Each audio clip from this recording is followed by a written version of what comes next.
नमस्कार, मैं हूं आपके साथ दीपिका नरुका और आप देख रहे हैं न्यूज़ 21। रुक करेंगे आज के कुछ खास खबरों का। वीओ 26 लोकसभा चुनाव में लालसूट पे यूपी के मुख्यमंत्री आदित्यनाथ योगी की सभा के बाद पूर्व चिकित्सा मंत्री ने भाजपा पर जमकर निशाना साधते हुए एनडीए मंत्री किरोड़ी लाल मीणा पर हमला बोला है।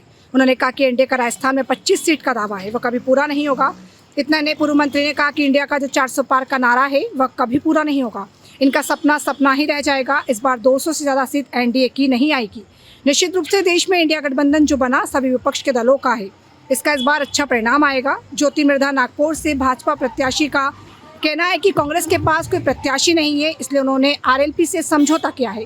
इस बार पूर्व मंत्री मीणा ने कहा कि इसमें 2 पूर्व बार ज्योति मिर्धा कांग्रेस से चुनाव लड़ी। पिछली बार आरएलपी ने भाजपा के गठबंधन किया, तो क्या पहले कांग्रेस के पास प्रत्यक्ष नहीं था? आज वह खुद भाजपा में शामिल होकर चुनाव लड़ रही है।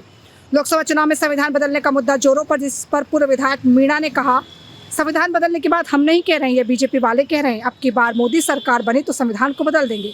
मोदी जी की अब की बार आएंगे तो संविधान को बदल देंगे, बीजेपी वाले कह रहे हैं। पूरे देश में संविधान बदलने का भाजपा ने वातावरण बना रखा है।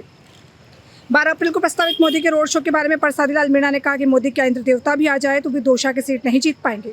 दौसा से कांग्रेस प्रत्याशी मुरारी लाल मीणा निश्चित जीतेंगे। 25 और एनडीए 400 पार का दावा करिए, क्या मानते हो ये? एनडीए और बीजेपी का जो 25 का दावा है वो दावा पूरा कभी होने वाला नहीं है। और एनडीए जो कहता है 400 पार का नारा लगा रहे हैं, ये इनका सपना ही रह जाएगा।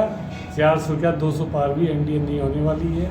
और निश्चित रूप से इंडिया गठबंधन जो हुआ है पूरे देश में विपक्ष का, उसका निश्चित रूप से अच्छे परिणाम है। ज्योति मिर्धा ने मीडिया को एक बयान भी दिया है कि नागौर में कांग्रेस के पास कैंडिडेट नहीं था, इसलिए आरएलपी से गठबंधन करना पड़ा। क्या पिछली बार जब आरएलपी से बीजेपी ने गठबंधन किया तब कैंडिडेट नहीं था कि बीजेपी के पास नहीं था कि बीजेपी के पास कैंडिडेट सबके पास होते हैं। और बीजेपी को कैसे हराना है ये देखना है। ज्योति मिर्धा जी 2 बार चुनाव, 3 बार लोकसभा का कांग्रेस से लड़ी है, आज कांग्रेस के खिलाफ जाके टिकट ले रही है। उनके वैसे ही नैतिकता लोग जानते हैं कि ये 3 बार तो कांग्रेस से लड़ रही है, अब बीजेपी से लड़ रही है।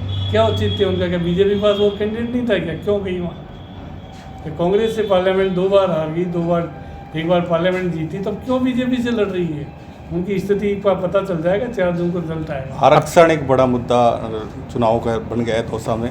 ये कांग्रेस वाले आप लोग कह रहे हो कि संविधान खतरे में है, संविधान को खत्म कर दिया। हम लोग नहीं कह रहे हैं, ये बीजेपी के लोग कह रहे हैं। संविधान बदल देंगे, 400 सीटें देंगे, ये संविधान को बदल देंगे। मोदी जी दोबारा आएंगे, संविधान को बदल देंगे।